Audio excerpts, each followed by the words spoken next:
Assalamualaikum warahmatullahi wabarakatuh. Teman-teman sekalian, sahabat belajar Al-Quran rahimakumullah. Alhamdulillah, kita melanjutkan lagi ngaji kita, yaitu belajar membaca Al-Quran bersama-sama. Kita melanjutkan di juz 30, kita sampai pada surah yang ke-109, yaitu surah Al-Kafirun. Ada hal yang menarik di surah ini dan kita akan membahasnya satu persatu. Di surah Al-Kafirun ini hanya terdiri dari 6 ayat.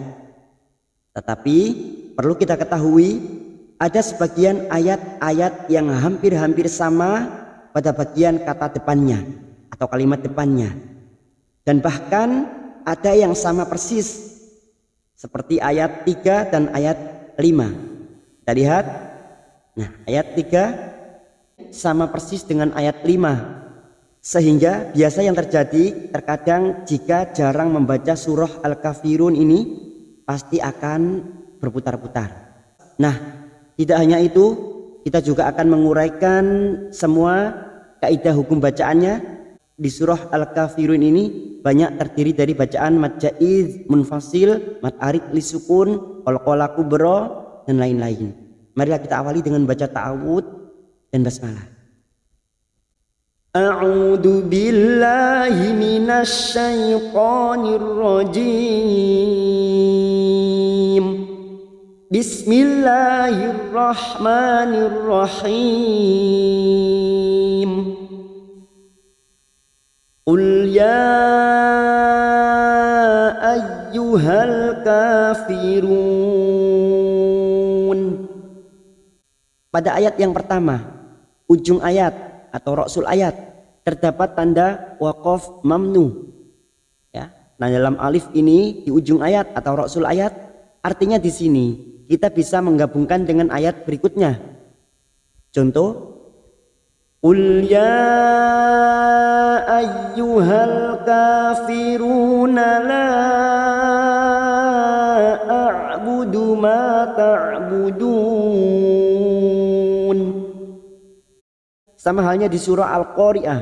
Al-Qari'ah itu jika kita membaca setiap ayat maka Al-Qari'ah, Mal-Qari'ah. Tetapi jika kita menggabungnya dengan ayat yang kedua maka Al-Qari'atu Mal-Qari'ah. Sama halnya dengan di surah Al-Kafirun. Ada tanda waqaf mamnu pada ujung ayat atau rasul ayat. Qul ya, hati-hati membaca huruf lam sukun, jangan sampai memantul. Memantul pada huruf selain qalqalah disebut tawalud. Contoh, ya, itu namanya tawalud, bukan qalqalah, dan itu tidak diperbolehkan. Kita hanya masuk ul ya ay. Ada mad yang bertemu dengan hamzah di lain kalimat. Ini namanya mad jaiz munfasil. Ini juga disebut dengan mad jaiz munfasil hukmi. Ya, ini sudah pernah kita jelaskan di video-video sebelumnya, mad jaiz munfasil hukmi. Lalu apa bedanya dengan mad jaiz yang biasanya seperti ini? Ini juga mad jaiz munfasil. Kita lihat mengapa disebut dengan mad jaiz munfasil hukmi? Karena di sini hamzanya seperti terlihat dalam satu kata. Jika biasanya yang seperti ini la'a, hamzanya sudah terlihat terpisah, mad jaiz munfasil. Kalau ini mad jaiz munfasil hukmi. Panjangnya sama 4 atau 5 harokat, tetapi kita harus tentukan dan kita konsisten. Misalnya kita tentukan 5 harokat, maka nanti jika terdapat mad jaiz kita samakan 5 harokat. Qul ya ayyuhal kafirun. Ay masuk pada huruf ya yang bertasdid tanpa ditekan, hanya masuk ayyuhal. Lalu masuk pada alif lam qamariyah karena di sini ada lam ta'rif yang ciri-cirinya bersukun. Itu salah satu cara mudah untuk membedakan mana yang alif lam qamariyah dan alif lam samsiyah. Kita cukup melihat ciri-cirinya. Jika lam ta'rif di sini yang bersukun disebut idhar qamariyah atau alif lam qamariyah. yuhal, ayyuhal kafirun, kafirun, ka fathah berdiri 2 harokat mad tabi'i. Firun, ada mad yang bertemu dengan huruf hidup dan dibaca waqaf, namanya mad arid li sukun, karena kita membaca waqaf setiap ayat. Madnya ada pada huruf ru, doma bertemu sukun mad tabi'i, bertemu dengan huruf hidup, huruf na, nun yang berharokat fathah, huruf hidup yang dibaca waqaf. Karena kita mewaqafkan maka jadi firun. Panjangnya berapa? Panjangnya boleh 3, boleh 4, boleh 5, boleh 6. Tetapi kita harus konsisten. Kita tentukan salah satu. Misalnya kita panjangkan 4 harokat. Maka nanti jika terdapat mad arid li sukun kita samakan 4 harokat. Firun.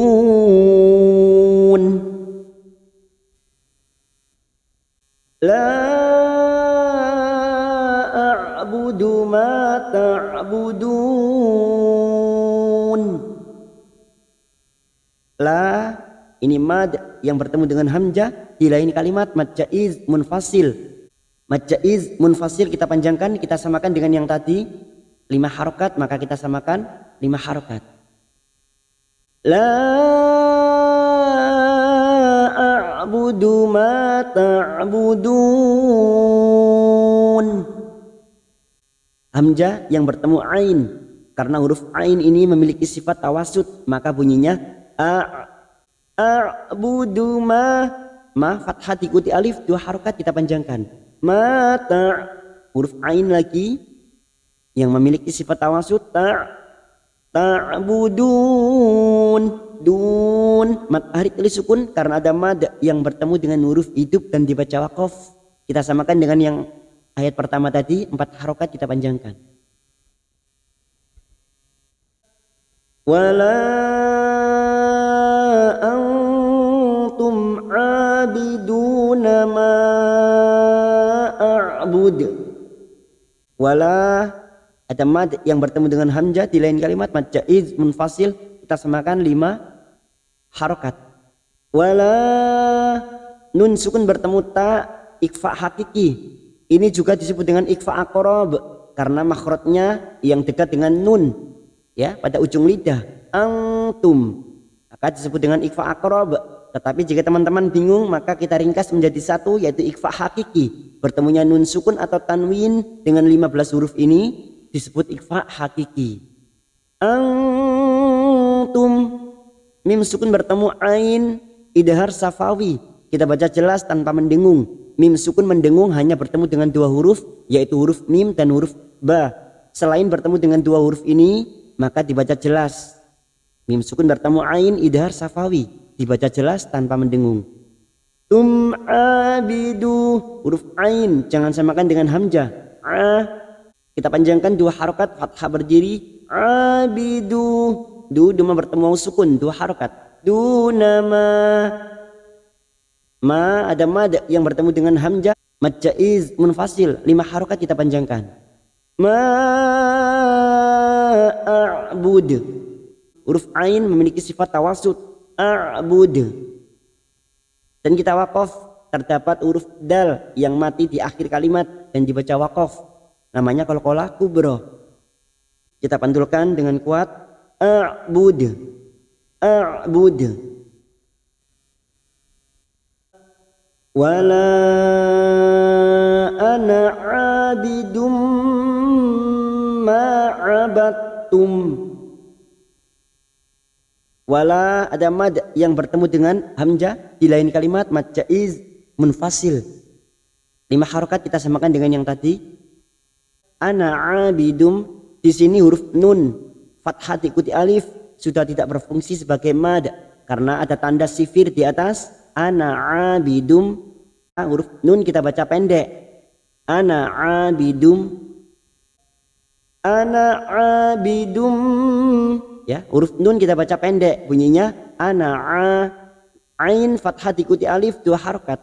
Abidum, duma tanwin atau duma tain bertemu mim idgham bi gunnah. Nun sukun atau tanwin yang bertemu dengan 4 huruf ini maka masuk dan mendengung, masuk pada huruf depannya dan ditahan selama 3 harokat. Dumma, ma-nya kita panjangkan 2 harokat, fathah diikuti alif. Ma'abad, di sini ada huruf dal sukun yang bertemu dengan huruf ta. Sifat dari huruf dal sukun ini hilang, langsung masuk pada huruf ta, dan ini disebut dengan hukum bacaan idgham mutajanisain, yaitu memasukkan 2 huruf yang sejenis makhrajnya. Abadtum, bukan abadatum, tetapi abadtum. Memasukkan huruf yang mati kepada huruf berikutnya dengan menghilangkan qalqalanya. Namanya bacaan idgham mutajanisain. Ma'abadtum wala antum abiduna ma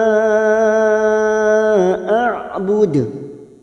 Wala, mat yang bertemu dengan hamzah di lain kalimat mat jaiz munfasil, 5 harokat kita samakan dengan sebelumnya. Antum, nun sukun bertemu ta ikhfa hakiki, ini juga disebut dengan ikhfa aqrab, tetapi kita ringkas menjadi satu ikhfa hakiki, bertemunya nun sukun atau tanwin dengan 15 huruf ini. Kita samarkan bunyi nun sukun 3 harokat. Antum, mim sukun bertemu ain idhar safawi dibaca jelas. Tum, abidu, huruf ain fathah berdiri 2 harokat. Abidu, lima bertemu sukun 2 harokat. Nama, mad yang bertemu dengan hamzah di lain kalimat mad jaiz munfasil, 5 harokat kita panjangkan. A'bud, huruf ain sukun memiliki sifat tawassut, jangan samakan dengan hamzah. A'bud, ujungnya kita pantulkan kuat karena ada huruf dal yang mati di akhir kalimat dan dibaca waqaf qalqalah kubra. A'bud. Lakum dinukum waliyadin. Lakum mim sukun bertemu dal idhar safawi dibaca jelas. Lakum dinukum, di kasar bertemu ya sukun 2 harokat. Dinukum mim sukun bertemu waw idhar safawi dibaca jelas. Nukum waliyadin, waliyadin mat arik li sukun karena ada mad yang bertemu dengan huruf hidup dan dibaca waqaf. Alhamdulillah, sambil kita akhiri, kita tutup, kita baca bersama-sama dari atas. Bismillahirrahmanirrahim. Qul ya ayyuhal kafirun la a'budu ma ta'budun wala antum 'abiduna ma a'bud wala ana 'abidum ma 'abadtum wala antum 'abiduna ma a'bud lakum dinukum waliyadin. Sadaqallahul azim.